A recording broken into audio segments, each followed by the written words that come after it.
So anyway, we're here. We're in the middle of the second unit of study on composing and design and visual art.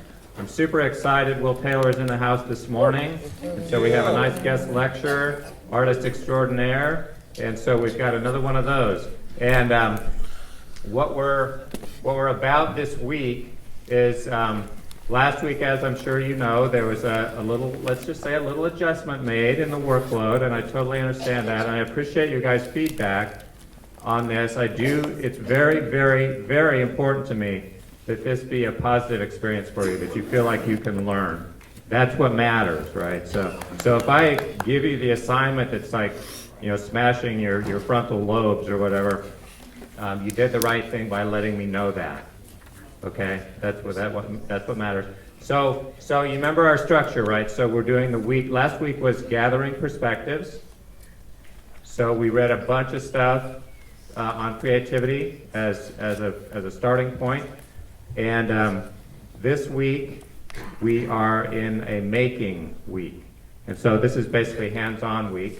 And you'll see has anybody already taken a sneak peek at the assignment?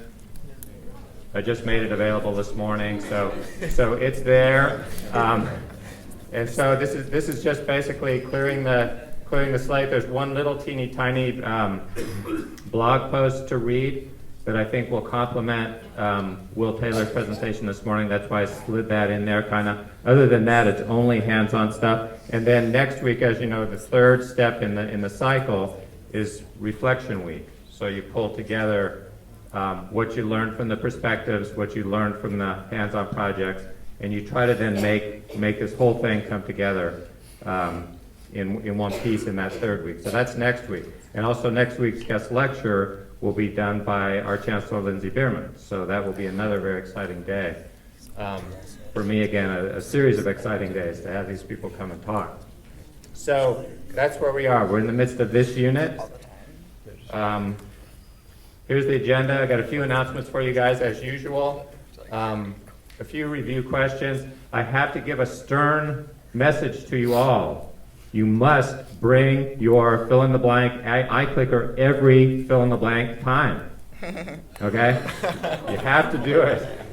Partly because midterm's coming up, partly we need to get your, the polling feedback and stuff. It's great to have you participate. But when it comes to midterm time, it's going to be actually, you're standing on the deck of a sinking ship if you don't have it with you. You have to make it part of your plan to have it on your person when you leave to come to class. You have to. Okay? So make sure you got that. I'll probably make that announcement twice. I just had to get that one. So anyway, the main item on today's agenda is Will Taylor's presentation. He is also wanting to leave time for interaction with you. So make sure when he's talking that if you're having questions or if you have anything you want to ask someone who is an expert composer in visual art, please ask, okay? So he's allowing time to do that. So the question and answer is some discussion. And then I want to give just the briefest preview of the assignment for the coming week. I think it's pretty self-explanatory. There are tutorials for everything that I'm asking you to do. This is a fairly rare week where I'm just really asking you to do kind of studies, right? Studies in image composing. They're really like exercises, or I love that word from music, etudes, I think that's how you pronounce it. That kind of composition study is what you'll be doing this week. Okay, so that's the first announcement, most important one. Will is in the house. Announcement number 2 is basically to let you know again where we are. Okay, so these are basically the kind of goals for the course. By the end of the term, you will have enhanced your understanding of this list of things. The ones that are highlighted in yellow are the ones that this unit is taking a more direct approach to, right? So the reading you did, what makes artistic composing unique, pretty much comes down to the creative process. So you're getting various perspectives on what the heck that is. How do you make sense of that? How do you manage it? How do you, interesting, like in relation to the Twyla Tharp reading, how do you actually set up habits and routines and very mundane stuff so that you can enhance your creative process? It seems counterintuitive, right? You're focusing on this utterly prosaic stuff so that you can create a kind of grease the skids to your creative process without running into any roadblocks. So it's a kind of interesting dynamic. So those kind of perspectives on the creative process, refer to that first one, what makes artistic types of composing unique. And then there's the last two there that are highlighted. So obviously not everybody is here to be in visual arts. In fact, you can't major in college, you can't major in visual arts at this school. There's some of us scratch our heads every once in a while about that. Why is that, right? Why don't we have a college program in visual arts? I wish I could answer that, right? But we don't, and so it's kind of probably not in anybody's wheelhouse, but you probably have some experience with taking pictures and photography and stuff. So you'll be getting the feel now of what it is to kind of dive in a little bit deeper to compose stuff in new media image software. And if you are already adept at new media image work, what I ask you to do, and I ask you to do this all the way through the term, if you know something already, that just means you challenge yourself to learn something new, or just sort of push the envelope for yourself. So that's the fallback. And then we're continually looking at this border zone between first generation multimedia, which some people call analog, in other words, the stuff that all you guys are here pretty much to do, and then second generation multimedia being new media or digital stuff. What's happening in the reverberation between those two layers, which are now on top of one another, so to speak. So there's kind of like an electrical storm between those two. What's happening in that space? So that's kind of a long-winded announcement, number 2. Number 3, I already mentioned this. I overloaded you last week. I'll try not to do that again. Your part in the bargain for the course is though you need to plan for about roughly 5 hours a week of homework just for this class, remember always that this class could be meeting Tuesday and Thursday. It's not meeting on Thursday. You've got that time in your schedule. Please consider leaving that time for homework in this class. That would be an hour and a half of your 5 hours for the week, right? So consider that. That's kind of back to the Twyla Tharp idea. You guys need to be sort of thinking of all these things as managing your time as part and parcel of your process of getting you to your significant work, your most significant work. Okay. Remember that without liberal arts classes, this would not be a college. So that's the reality of it. You could go somewhere and you could study an apprenticeship with someone, and they could say you're ready to go out and be a professional artist now, but you would not have a college degree. So we're part of why you're here. So if you need, make sure you're got that sort of in your headspace. So the way I like to look at it, this may not work for you. I see you all as, if this was a kind of regular kind of college, you would all be majoring in a fine arts discipline, and you would all be minoring in the liberal arts. Okay, not in a specific liberal arts discipline, but minoring in the liberal arts in general. That's one way to frame it. However you frame it, what you need to do is put both things in the same frame, because that's where you are. You're in a college that grants a Bachelor of Fine Arts degree, and that's the reality of that. Okay, so that's announcement 3. Announcement 4, I had the same announcement last week, right? So midterm is coming up on the 14th. So next week, we have Lindsay Behrman's presentation. The week after that is the 14th, and that's the midterm. Again, I'll be putting out more announcements about that in terms of a study guide and things like that. So don't worry about that. That'll probably come out next week. Okay. We doing okay? Any questions so far? Nope. Okay. Okay. This is important because as I'm checking in work and getting occasional emails, almost all of the questions I get in email are answerable by a single statement. Read the assignment carefully and do what it asks you to do. Okay, that's what you need to do to succeed in this class. Obviously, like we said on the first day, the numbers are, there's only 2 of us up here and there's a lot of you out there. So, you're on your own reconnaissance. We're assuming that you're doing that you're paying attention. So if there's specific instructions for what you put in your learning journal, that's what you got to do. You got to do what the assignment says to do. And if you do, and if you stay up on the work, you're going to do great in this class. You're going to be fine. So, it's designed to be a comfortable experience for you, but it depends on you holding up your end of the bargain, and that's really, just in terms of a day-by-day, week-by-week thing, that's what you need to do, is just read carefully, slow down, read carefully, and do what's asked. Last announcement, I think. So the common ground, since we're in this unit on design and visual art, and we're taking this kind of opportunity to focus on the creative process and how it differs from a design process in a way. So you can imagine it, in a way the difference is like on the left end of the spectrum and to the right end, the dots in a kind of prosaic, linear, analytic process, the dots may be closer together and they may be in a line, the dots that you're connecting. And you get to it more towards the creative side of the spectrum. The dots may not be in a line, they may be more like a network, and the dots may be further apart that you're connecting, and there may be multiple ways to connect them. Okay, so that's one way to easily frame on the right-hand side a sort of creative process, on the left-hand side a more sort of analytic, linear, sequential frame. And again, this is not saying one's necessarily better than another, it's just basically saying that's one way to think about composing. Okay, so I got a couple polling questions for you guys, and then I have 6 review questions, and I'm going to run through these in the usual way.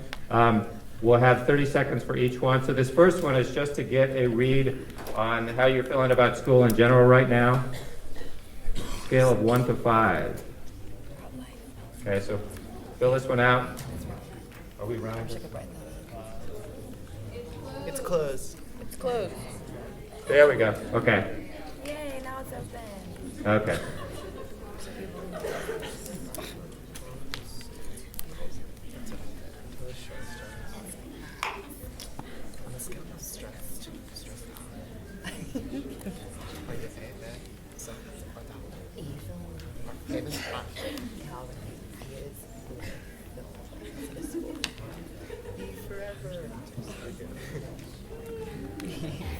Okay, so let's see how everyone's doing, or what the general snapshot. Oh my God. Okay, so on a scale of 1 to 5, most people are somewhere in the middle, but it's weighted towards, there are not a whole lot of people, there's only 6% that are feeling pretty unstressed. And and you think they may be lying. So this is important, right? And this is sort of back in a way to why you maybe be able to take clues from Twyla Tharp, who is like an eminently creative person who's also eminently disciplined, right? So that's oddly, again, something you might want to focus on to try to lessen your stress level. I know that in my case, my stress level just goes way up when I'm letting things go by and not dealing with them. That's a surefire way for me to raise my stress level. Like I know I have things I need to be prepping and I'm not doing it. That's when my stress goes up. So it's better for me to kind of keep things rolling and have a decent plan. Okay, next question. What's a good thing to do if you feel moderately to very stressed? See, I kind of guessed that's where you guys were going to land on that first question.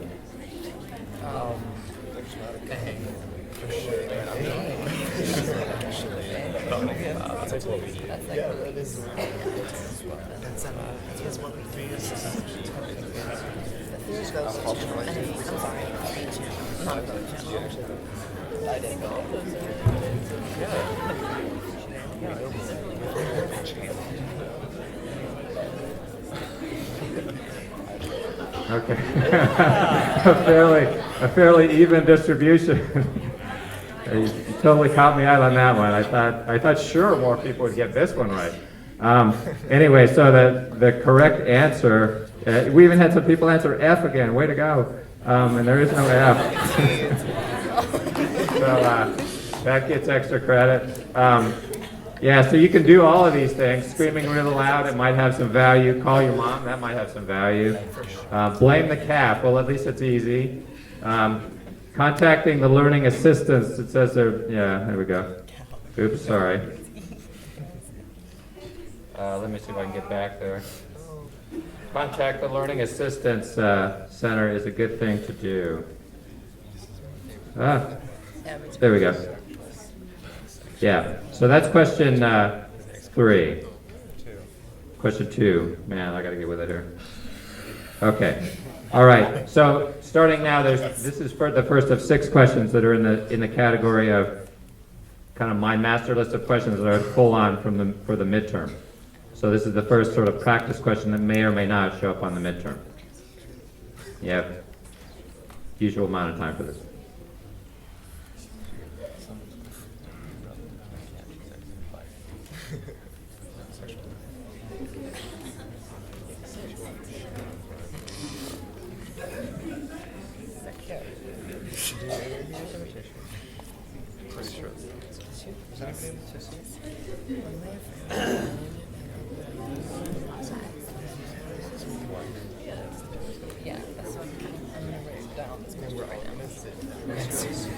Okay, almost everybody got this one? Yeah, so the four main ways of knowing that I sort of put out there as anthropologically that humans use to construct meaning are spiritual, aesthetic, scientific, and intellectual.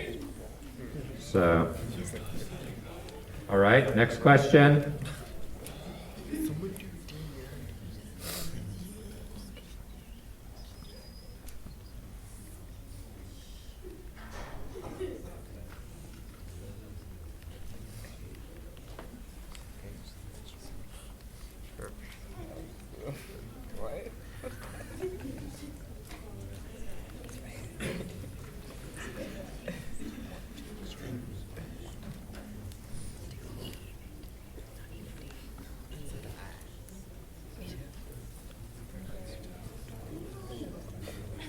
Okay, great, right? So the fancy word is mutually implicating. It's a good phrase, I think. So that's how I want you to sort of frame these, or at least consider that. Consider that framing being useful. That there's no way to completely separate these ways of knowing. They're mutually dependent or mutually implicating, but they are separable. Okay, question 5.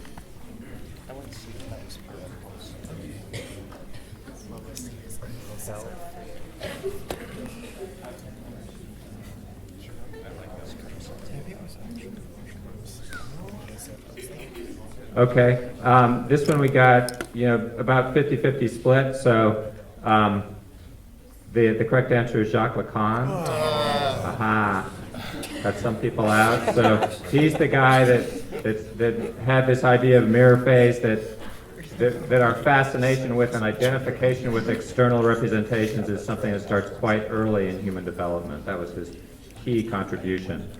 And then again, these are things that I put before you because we're studying that phenomenon of what makes this kind of composing unique.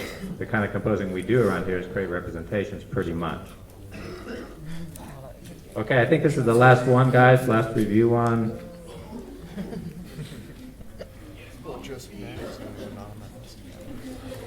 Yeah.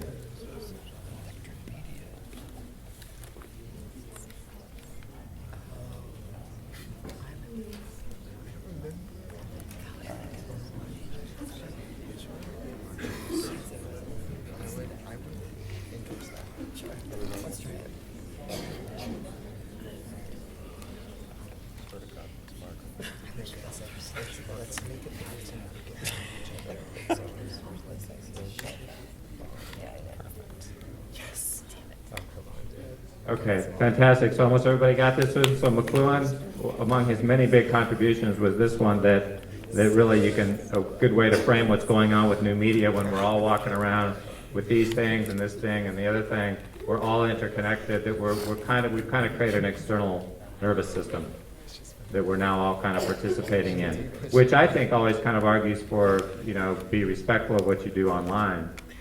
Because you're actually messing with someone else's brain cells, pretty much. Oops, I lied. Right, so there's 2 more questions. I love it. All right, so this is question 7. Yeah, so there's actually 8 total. So this one and then one more.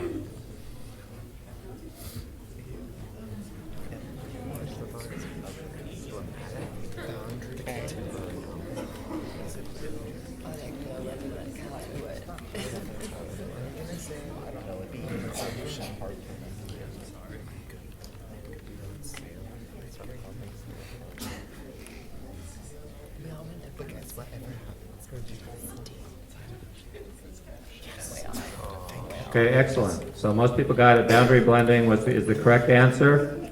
So, and there's I'm pretty much a bona fide scientific dunce, right? But this much I find intriguing about electricity is that apparently it's a solvent.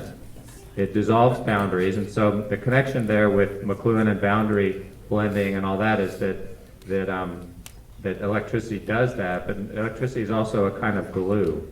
The electromagnetic side of it is that it functions as a solvent and also a glue. So it makes it a very curious phenomenon, but explains quite a bit about the contemporary moment if you think about it. So boundary blending is something that I want you guys to continually think about. And actually the exercises or etudes for this week all involve blending boundaries in various ways. So I try to sort of align the hands-on stuff with some of the conceptual stuff whenever I can. Okay, and now this time I think I'm not lying. I think this is the last question. And then we'll move on to Will's presentation.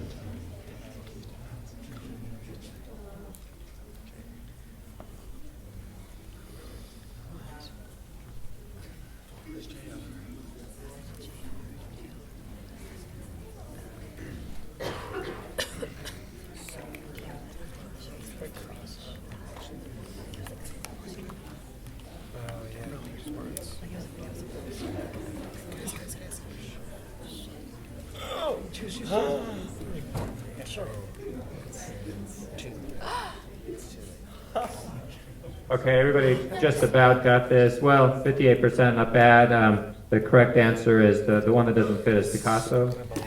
So JR, the kind of blending the boundary between social action and aesthetic work. Christo and Jean-Claude, environment and art. Aaron Copeland, internet and art. Andy Goldsworthy, again, sort of environment or site context, text and context in regard to art. So these are all big boundary blenders. Again, it's fairly emblematic of the contemporary moment. That's partly what we're trying to get our minds around here. What is composing and what is the contemporary moment about, so that you guys can work with it. All right, so now I think you guys can talk among yourselves for just while we do the laptop swap thing again, and then Will has the stage. And remember to be thinking about questions you might want to ask. Okay? While we're doing the swap, does anybody have any questions related to the nuts and bolts of running the class or anything that you'd like to ask now while we have a chance?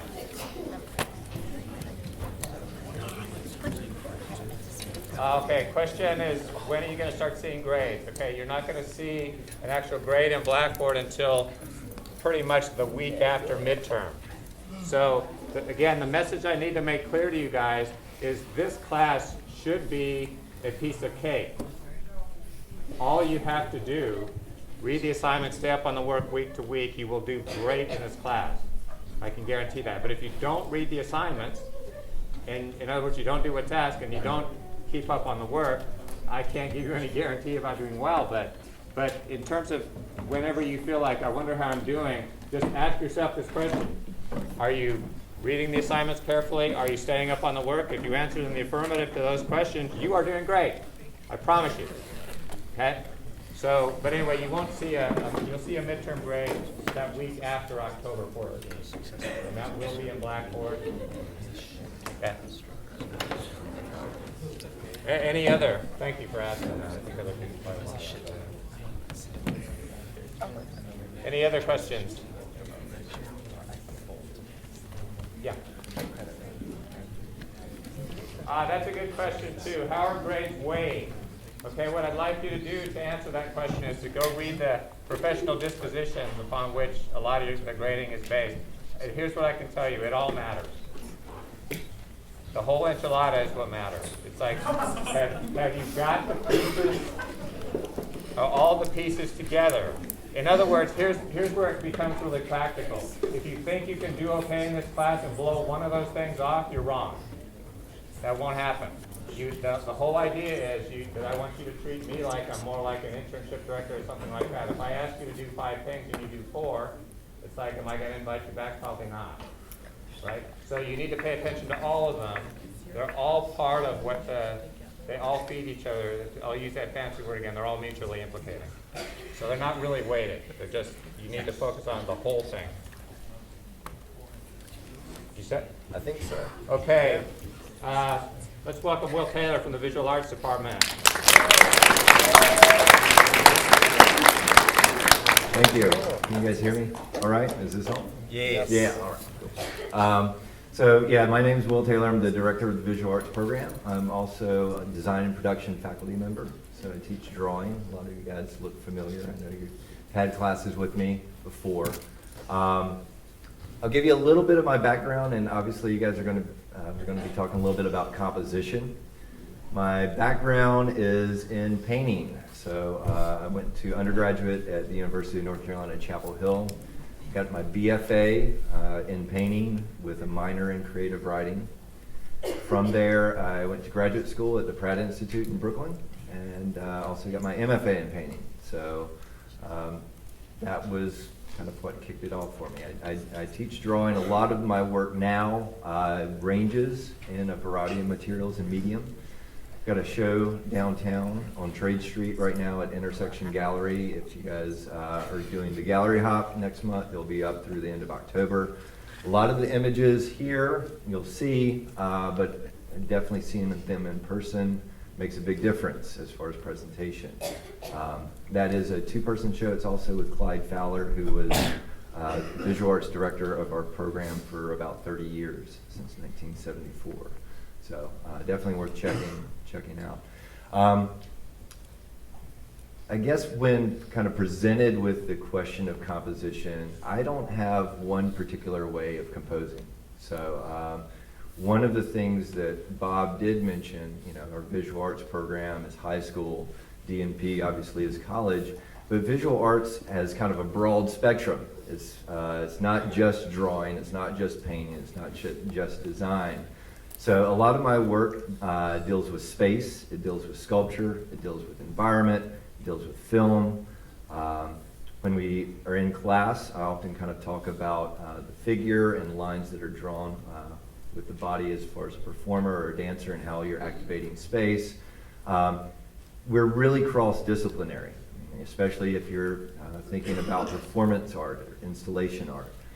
So there is kind of an influence of everything, and since I do kind of work a little bit with digital media, drawing, painting, trying to organize that into kind of a cohesive presentation can be a little bit difficult. So I opted to just start at the beginning a little bit and share some of my influences, what kind of pulled me into visual arts, and then how kind of things started to progress from there. So let me see if I can navigate through here and pull that up for you.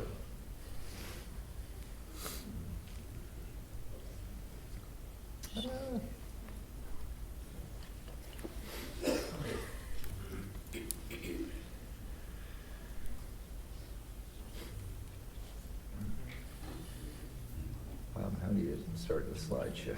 I don't see my setting here. It's all screwed up.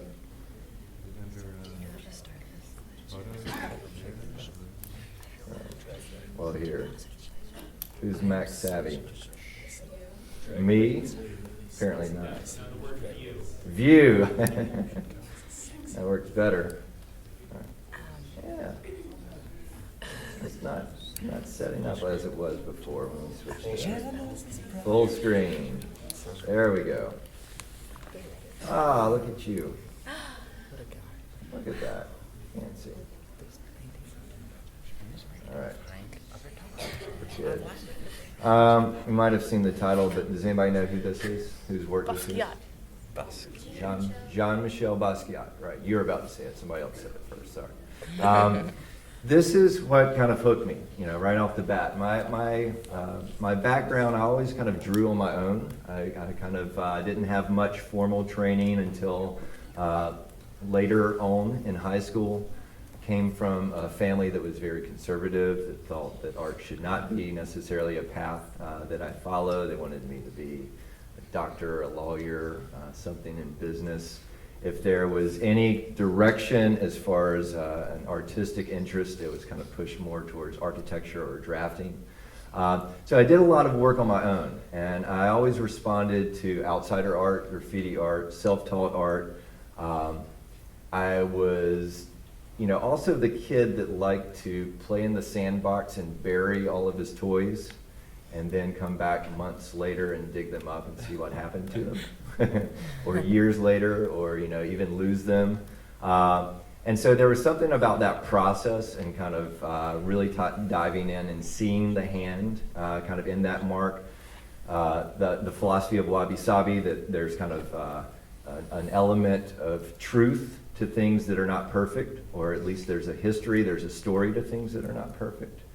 And I think a lot of people, especially when they first see Basquiat's work, there's a lot of energy. There's a childlike sensibility to that. But beyond that energy, it starts to become very complex. I mean, a lot of the themes and a lot of the social and cultural issues that he's addressing, the physicality and the layering. I mean, if you're looking at this image, it looks like obviously kind of this skull drawn by a kid. But, my son's 11 and he makes some pretty kick-ass drawings. He doesn't do that, all right? The amount of attention and detail and layering, and for those of you that are scene painters, kind of looking at, well, what would be kind of the base layer there? So, in undergraduate, I went to UNC Chapel Hill. The great thing for me regarding that is that I got a BFA in studio art, concentrated in painting, but I was also getting a creative writing in minor. I was taking a lot of other classes, philosophy and sociology. Basically, I ran across Basquiat's work just in the library stacks one day, kind of all on my own. There is an element of painting to his work, obviously, and an element of color, but there is also a strong sense of mark making.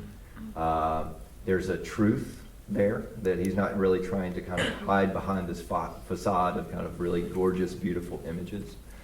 That idea of mark making also led me to other artists, and this is Cy Twombly, who is well-renowned, or was well-renowned as a contemporary artist, passed away just a few years ago. Twombly also had kind of a very kind of build-up painterly quality to his work. About mark making, Basquiat often would kind of work in the studios with Twombly books open.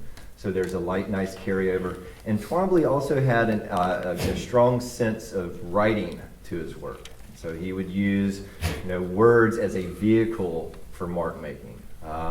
There was, when you start to look at Twombly's work, also kind of this element of, well, that looks like scribble. It looks like, a child could kind of make that image. But a child didn't make that image. So what does that mean? And does that mean I shouldn't appreciate it on a certain level? The other thing about Twombly is that, when you're starting to think about drawing specifically, it's a document.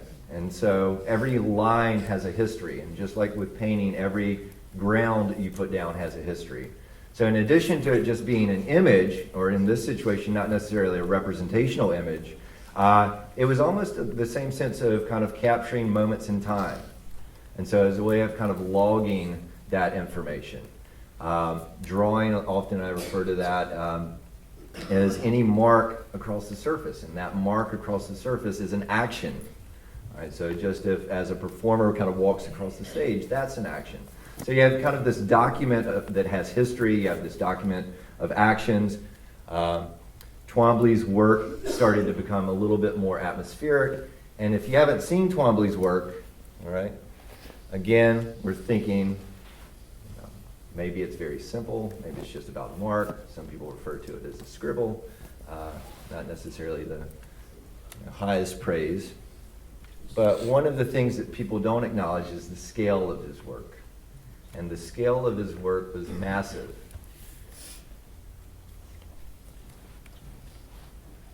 Are you done?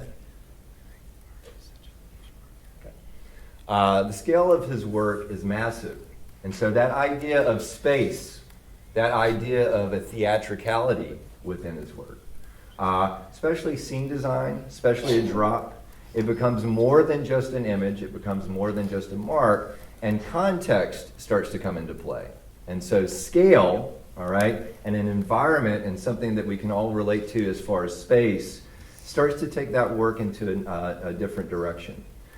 Twombly's work, also the idea of something that is a signature that we think on a very small scale, blown up and magnified. It's no longer in the hand. It's a little bit more in the arm. It's a little bit more in the body. There's a physicality to it, just like a dancer might kind of think about moving through space. So, and again, there's a history, there's a movement, there's a documentation of that work.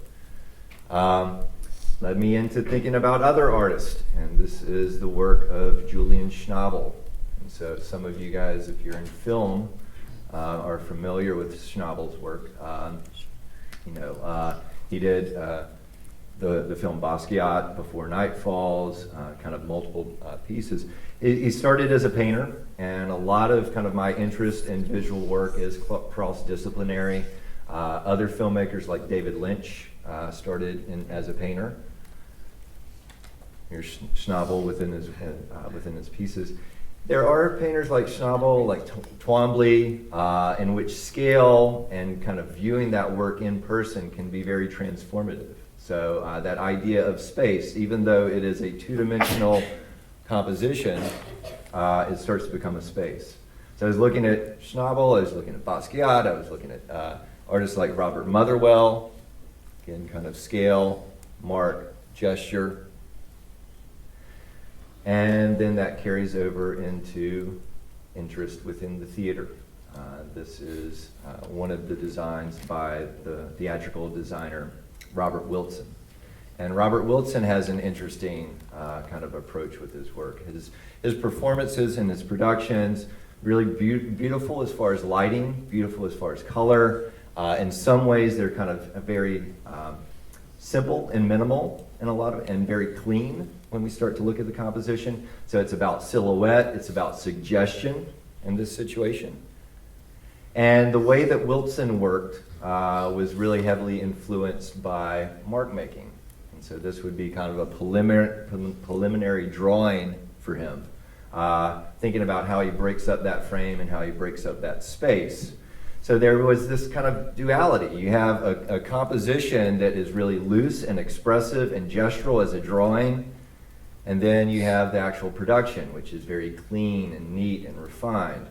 And the fact that one person could kind of work in both manners was really interesting. And then what happens when you start to work with drawings that are maybe a little bit more personal and a little bit more intimate and a little bit more tactile, and then you start to include them into kind of a little bit more of a refined space. So he would blow up those drawings, magnify them, they would be his drops, and then now instead of this kind of drawing that we're looking at, it's a space that we're in. Saying all of that because all of those things for me started to set up context, and context was really important in how I worked. I don't necessarily have a formula of, well, this is how I build a painting, and all my work's representational, and I work in certain sides. I often think about, what is going to be the venue in which I present that information? How does that influence my decisions as an artist? There's a really great TED Talk for those of you that are maybe in music or those of you that are studying sound. It's by David Byrne of Talking Heads, and it talks a little bit about the music of Talking Heads and how that was influenced by the space that they were playing in the 80s of smaller clubs like CBGB's, and that music and the intimacy with the crowd and kind of those spaces that he was performing in, all of that kind of led into the type of work that he made. It wasn't that he made this work and then he shopped around and took it wherever, but that engagement with space was really important. Other influences, obviously art history. You guys are taking that. This is a small, minimal portrait drawing by David Lynch. So artists that were working in a variety of mediums, both film, painting. You guys are big fans of David Lynch's film. There's a retrospective that just went up, was written in the New York Times at the Pennsylvania Academy of Fine Arts in Philly I believe over 90 works of just his visual work, drawing and painting. A lot of people don't know that he started off as a painter at the Pennsylvania Academy of Fine Arts. And then again, so there can be work that is very complicated and complex and layered, but then also work that is very stripped down and minimal and kind of says more with less or poses a question. All right, so now this is where I'm going to start. There's a lot of work from my undergraduate years that I was kind of working through a lot of things. I was kind of getting familiar with mediums, learning kind of processes, learning who I was, learning my voice, kind of trying different hands. That work I haven't included as much because it's not so great. I failed a lot, which is a great learning experience. But from that, I did start working in the studio my junior year. And across the studio, I met another painter by the name of Jack Warren. And Jack and I had very polar opposite styles of working. He was very refined. He was an illustrator. I was doing my imitations, not intimidations, right? Imitations of Basquiat and kind of ripping off all the artists that I was looking at and kind of working my way through art history. And those two worlds started to collide. And I think, there were some interesting visual images that maybe came from that. Some interesting conversations that we had, but it was like a whole new way of working. Instead of being inside my head, Jack would kind of spend 3 hours kind of working on the painting, leave the studio, and then, I'd come in later that evening and paint over everything that he had done. So it's basically erasing that whole history. And so it was this exchange of kind of constantly responding to somebody else's marks. He would put down an image in some situations that had a lot of weight to it. The title of this piece is Captains of Industry. So, he was maybe responding a little bit more of kind of a social, political context with his work. And then, what happens when you start to kind of have an exchange? And I think all great artists are considering that exchange. My perspective on visual art is that it's a conversation. We communicate visually as opposed to words. So you can have a lot of different conversations. Some of them can be very kind of calm and even. Some of them can be very loud and abrasive. Some can be just simply questions with answers or without answers. And so, all of those conversations, when you're looking at an image here, things are being prompted, things are being suggested, but our approach was to start that conversation, lead the viewer in maybe a specific pathway, but then open up the door to conversation. A lot of this work was like all over composition. It's really busy, vibrant colors, dealing with kind of popular culture. We have Princess Di, Mother Teresa, and Elvis all surrounding a toilet down at the bottom. This idea of media sensationalism was one of the things that we were interested in, and kind of total bombardment and kind of this immersion of work. Stylistically, my work looks nothing like that now. All right, so it's kind of interesting, like that idea of collaboration. Even more so, this was the collaboration that came next between Jack and myself.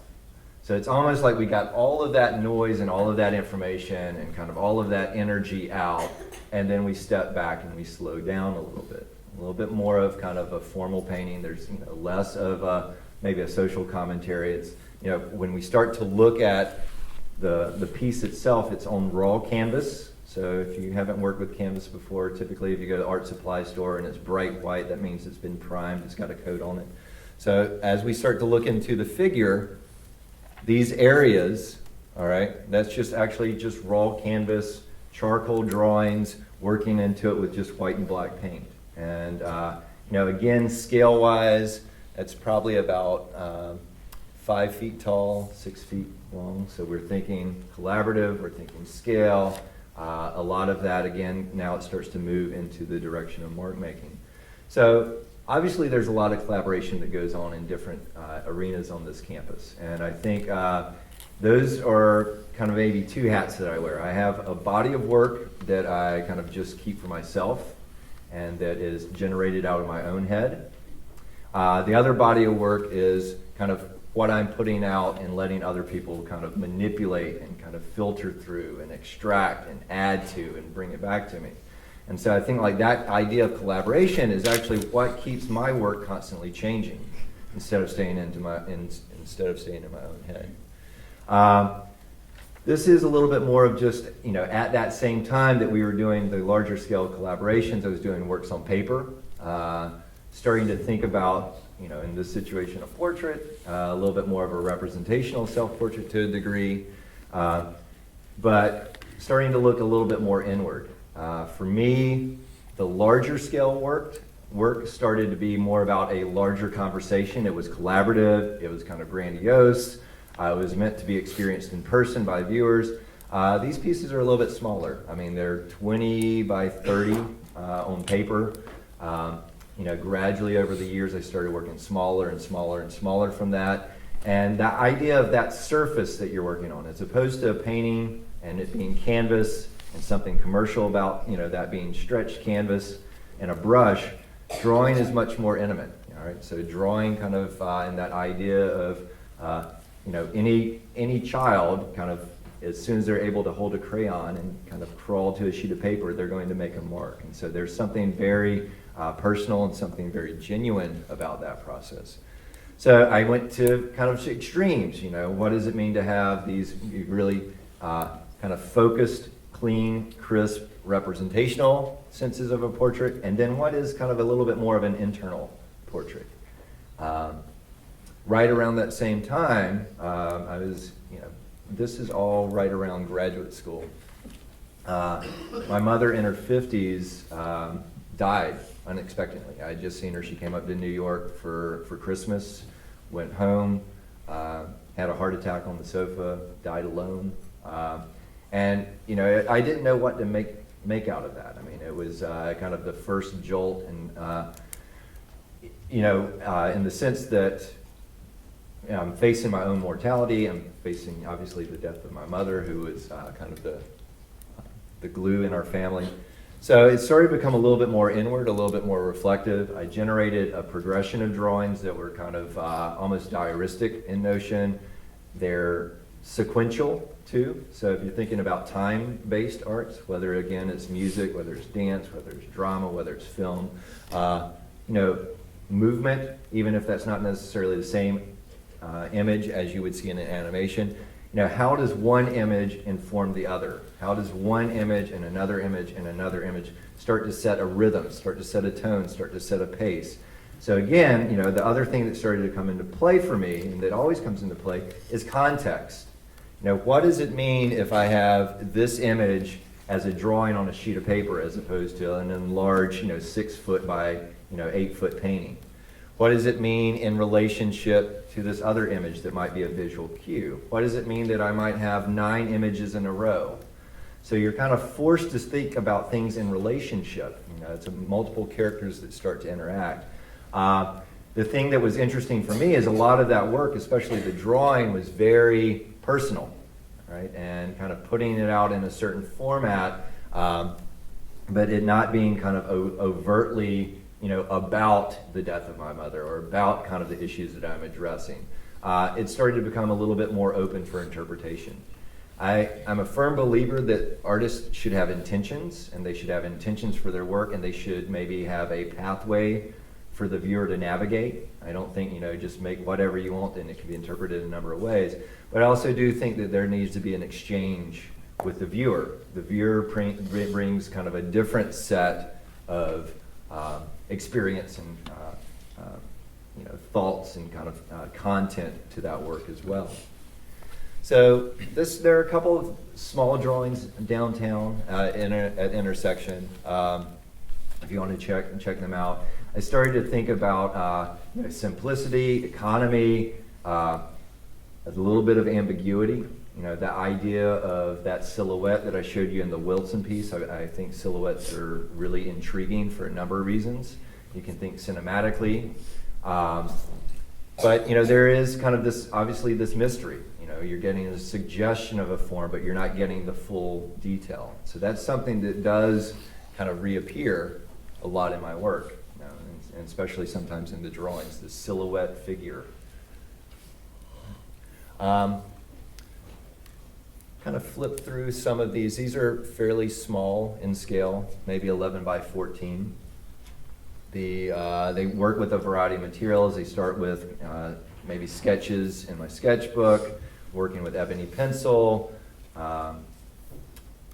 masking tape, that idea of kind of blocking off areas.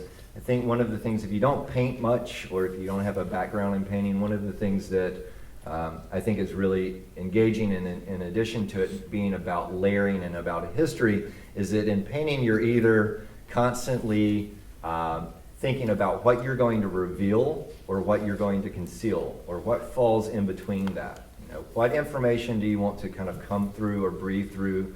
What colors do you want to come through or breathe through? And what do you mask? And so I think, like, you know, the idea of layering, whether it's in a drawing, whether it's in a painting, allows me to obscure the vision of the viewer. They can either see something clearly, they can see something kind of semi-transparent, or it's completely blocked out. So, you know, certain materials as far as masking tape, you know, I think, you know, are interesting materials to work with in that regards. Here you start to see a little bit more of that silhouette figure and kind of the ambiguity here. With paper, the other thing that I would mention, you know, with my drawings is that there's a different feel to that, and that seems like an obvious thing to say, but you know, the surface of the paper is very fragile, and especially the way that I work, I like to scar, I like to break down, I like to kind of build up, and so it becomes a little bit more tactile. It's about, you know, implied surface, it's about actual textural surface. You know, working with a variety of materials, things like rubber cement or kind of correction pen, physical paint on that surface allows it to kind of be built up. And I like that relationship in a lot of situations where you might work with a medium in a very physical manner that's kind of got a strong presence, a strong texture, and maybe a sense of decay, but you're working on it on a surface that's really fragile. You know, in school, especially, you know, the people that I studied under they were really big about preserving work and what is archival. And, you know, when you sell all of this work 100 years down the road, is it going to, you know, stay intact? And my response to that, well, you know, my intention is I'm making the work now. You know, I want people to have a reaction to it now. We all have a life, we all decay, we all break down, you know, why should my work be any different? You know, if it's about me and if it's about life and it's about kind of documenting this work, you know, my approach, especially earlier on, was to kind of jump in. So that work, you know, started to generate a lot of motifs, you know, and a lot of kind of questions that are popping up in my life. Work that I'm making now, those questions still exist. If you know, read my artist statement, Downtown and Intersection, it is about, you know, a lot of the work that I make right now is about kind of losses, personal loss, familial losses, you know, where I am with mortality right now, where we all are with mortality. I think that spawned a little bit of the work, you know, from my mother passing, but also kind of spawned with the birth of my son.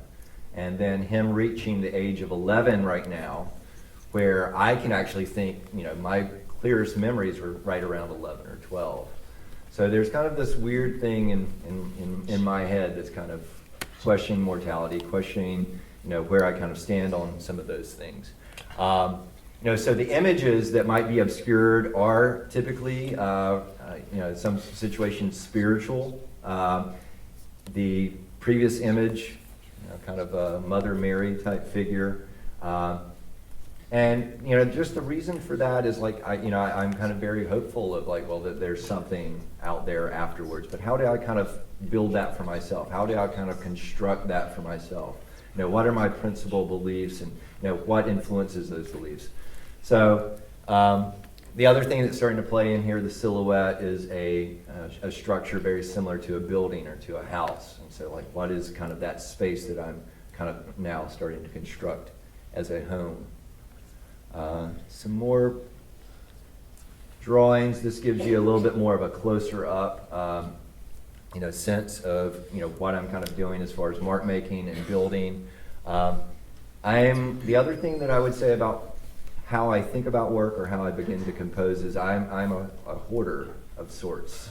So I will do tons of drawings, tons of painting, tear them up, and then stash them in a shed for like 3 years, and then go back out to the shed and dig through them. And then, pull something up that maybe I had, constructed or conceived of like 10 years ago. And that kind of goes back to me being like 3 years old in the sandbox burying my toy soldiers and, digging them up later. There's also kind of that sense of history, a sense of revisiting things, a sense of decay. Around that same time, I started making, drawings that had kind of companion elements. And so these were kind of just small Polaroids. Again, like the drawings that I had kind of sequentially. Now what does this image mean at this scale, maybe mounted and on a frame? What does this image mean in relationship to a photograph? What does this image mean in relationship to that photograph? So, it poses a lot of questions for the viewer. It poses a lot of questions for me at that point. So the silhouette figure you can kind of still see. It's kind of the Jesus figure. Working in a variety of materials and variety of mediums. I started constructing these photographs that I would digitally print on different papers. In addition, I would kind of find images to kind of collage together and draw on them, and then incorporate photography. So this was all really kind of hands-on, to a certain degree. And the skull here is a digital print on paper. But aside from that, it's kind of collage like you would get in your basic design class. You're kind of working really hands-on, moving things around. There's a real tactile approach. That started to move into a digital format for me. And so a lot of the work that I'm making now, and a lot of the work that you're going to see, was an evolution of that. So everything that I've mentioned as far as layering, as far as as a history, as far as being a hoarder, and as far as scale and as far as context, I mentioned all of that for a reason, because it's constantly directing and influencing my next work. Scale was really interesting, and so I was moving from graduate school doing these really large-scale, larger-than-life paintings, these collaborative paintings, individual paintings, started to jump down in scale with the drawings, and then I said, well, how small can I get? And I started working on 16 millimeter film. And so actually getting old 16 millimeter films from audio-visual departments at kind of different universities, and then drawing directly on them, scratching into them, adding kind of textural moments. For these film students, there's a really great film, you can probably find it online now, called Decasia. And it's like decay and Fantasia. But it was an artist by the name of Bill Morrison had gotten all of this old stock that was kind of shot in the 40s or beforehand, when everything was nitrate based. And basically that film started to break up and dissolve and bubble and decay. And his whole project was using this kind of found footage, but collaging it together like a film montage.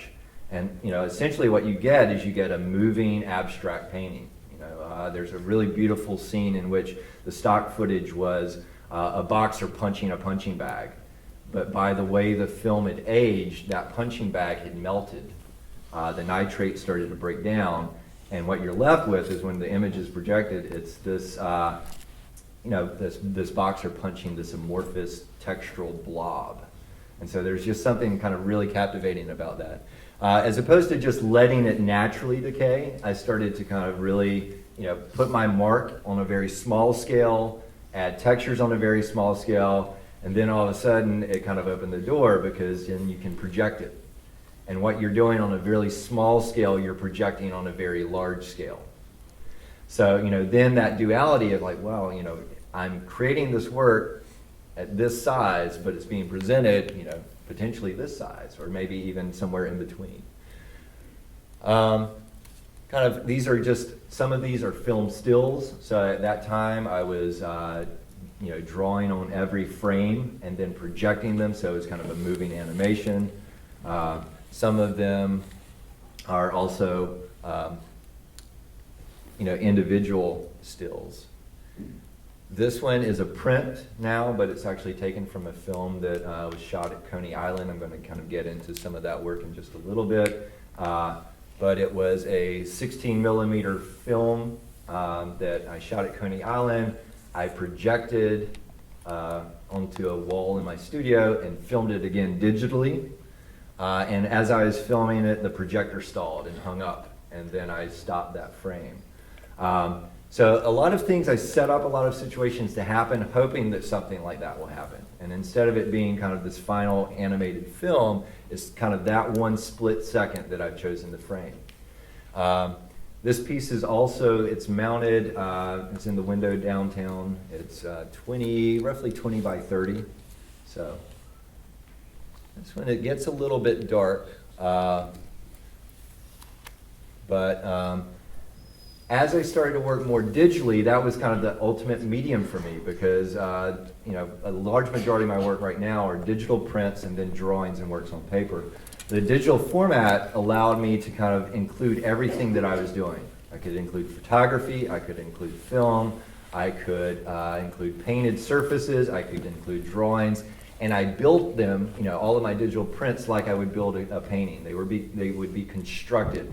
I'd have a base ground, and then start to build up, build up, build up. You know, especially working in Photoshop, you allow what you can to come through, and then you can obscure stuff as well. So this piece is not something that other people are going to necessarily read into, but I'll give you a little bit of a personal history here. The basis for this piece, as you start to look at it a little bit longer, there is kind of this corridor that moves back into space. Right? That corridor was shot from a grant of the Eastern State Penitentiary. And I don't know if you guys are from Philly or you've been to Philly, but if you go to Philly, maybe to see the David Lynch show, go to the Eastern State Penitentiary. It was the first penitentiary to adopt solitary confinement in the United States. It was also, the idea of solitary confinement was this idea of introspection. And so if someone had kind of committed a crime, to isolate them, if they were moving from cell to cell, they would wear these masks that blocks out sight and sound, and so to be just completely reflective of everything that they've done. It ended up driving people crazy, all right, instead of kind of healing them. So there's that history to that, but there's also the architecture of that prison, and the architecture of that prison is based off of panoptics and the idea of surveillance.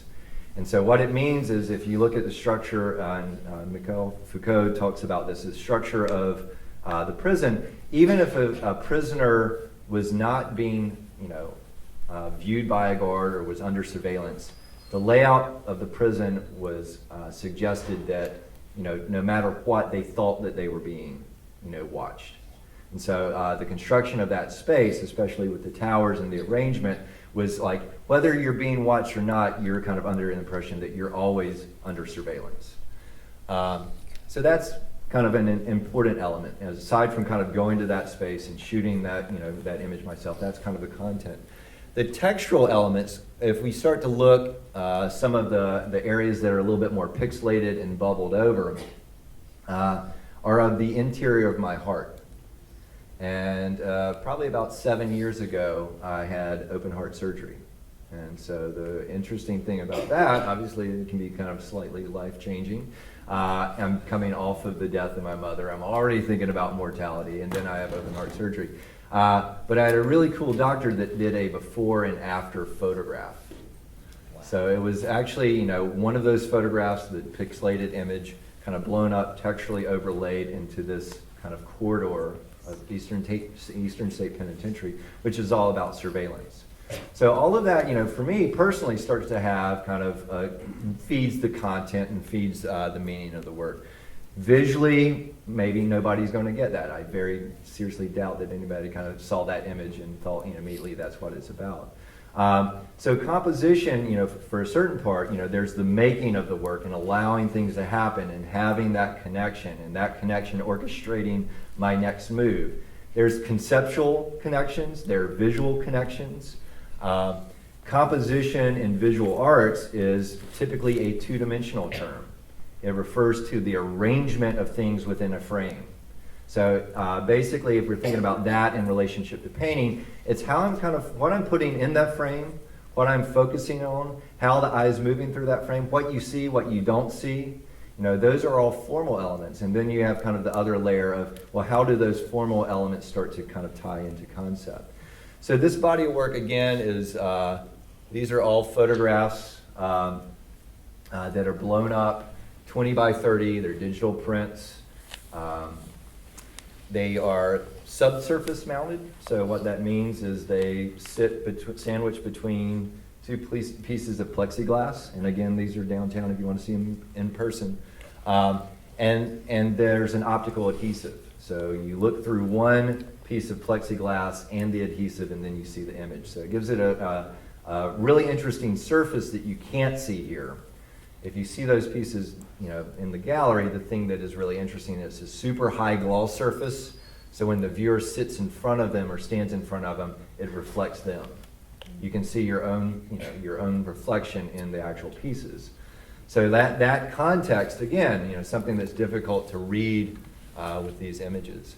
So I'll kind of scroll through them. They vary a little bit. I mean, there is this connective conceptual thread for me that I mentioned that is about loss and kind of this search kind of for spirituality. Some of the images are appropriated images, right? So that history of appropriation, whether it's Warhol, whether it's Shepard Fairey, whether it's Bill Morrison that I mentioned with the Acacia. The idea of appropriation is you're changing the context. You're kind of representing that information in a different manner, not just simply kind of in the backdrop, this art historical painting, just representing it again the same way. This was a lot of the work that I also generate that is photography based is also about experience. And so we're thinking about drawing, about mark making, and a history. Photography is obviously another sense of being a document. A few collaborators of mine, you'll see a film if we have time towards the end, got a travel grant to go up and down the East Coast to film and project work in every spot from here to Brooklyn and Coney Island. And we were in Baltimore in the middle of the day and just dropped into a bar to take a break. And at the bar, we kind of got into conversation with this individual, all right? She was drinking heavily, let's put it that way, and started to tell us her story about how she had been diagnosed with cancer and was passing away, and that's how she spent every day, that she would just kind of show up and, right after in the afternoon and kind of sit in that bar. And she said, as kind of down as I am, I can still do kind of a handstand. And we said, really? You can do a handstand? We want to see that. So we went out the back of the bar after kind of a long conversation, and she performed the handstand. So there's a little bit of a story, a little bit of a personal story, but it's not just about that event. It's about kind of a lot of that exchange in that individual and where I was and kind of dealing with kind of personal issues and death and loss, and what this individual is kind of dealing with at that time too. So, just as far as medium, that was a Super 8 film, basically digitally manipulated. That's a film still from that. It's overlaid on top of an appropriated image that's also been digitally manipulated, that's been drawn on top of as well. So we have film, we have photography, we have drawing, kind of all composed in the same format. Another film still. 5 minutes, really? Wow. Okay. So I'll flip through. These are some of the more recent images that are a little bit more layered. Right. So this is an appropriated image. There's photography, drawings in them. Same thing here, all digital prints. Again, they have kind of that glossy surface that is reflective. They're 20 by 30.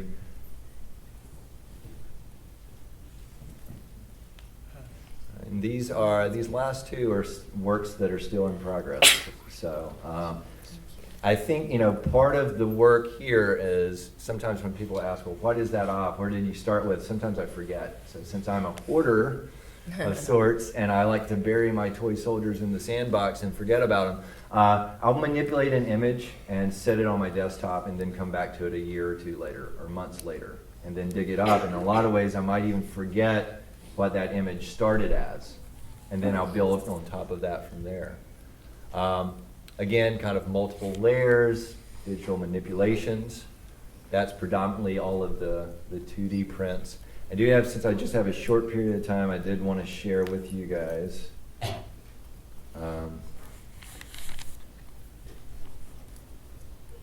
one of the films.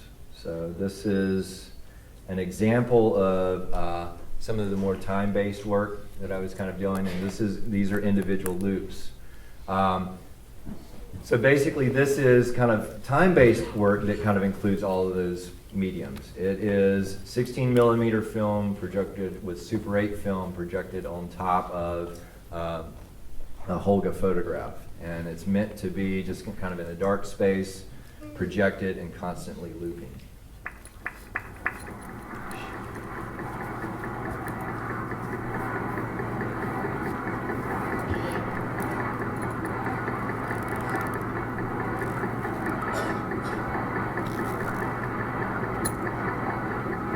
So, I mean, we're not going to wait till the end because it doesn't end. The idea is that it loops. Part of that work is, again, it goes back to space. It goes back to environment and the idea of like a projection and how a projection can be a little bit larger scale. Sound becomes a component, you know, how the visual image kind of works with sound as well. The only other thing that I have, and I don't know, Bobby can tell me if I need to stop. And because definitely, if you guys have questions, I don't mind answering. A couple minutes. I got 9:48. Okay. 9:48. You guys end at what time? Okay. If you guys want to watch it just on your own, it is a collaborative piece that is film based, and you can kind of Google it. Terre, Foucault, Terre. The idea here is it does show another element of composition. There were three of us, Mark Robinson, Anna Worth, and myself, that kind of had that kind of film travel grant in which we kind of documented kind of a variety of things from here to New York. All of that footage was kind of collected together, but it was all handed over to Mark Robinson, who teaches in the digital media area at UNC. And the reason I mention that is it's composed, it's edited only by him, without our feedback. And we collected the images and kind of collected the sounds and collected the films. But that idea of composition kind of has been pushed off onto him. So the way that I compose in some respects is collecting the work, handing it off to Mark, and then also extracting certain meaning from that too. Questions? Any quick questions? You guys just want to leave, don't you? Okay. All right. We're there, you guys. That's a great note to end on.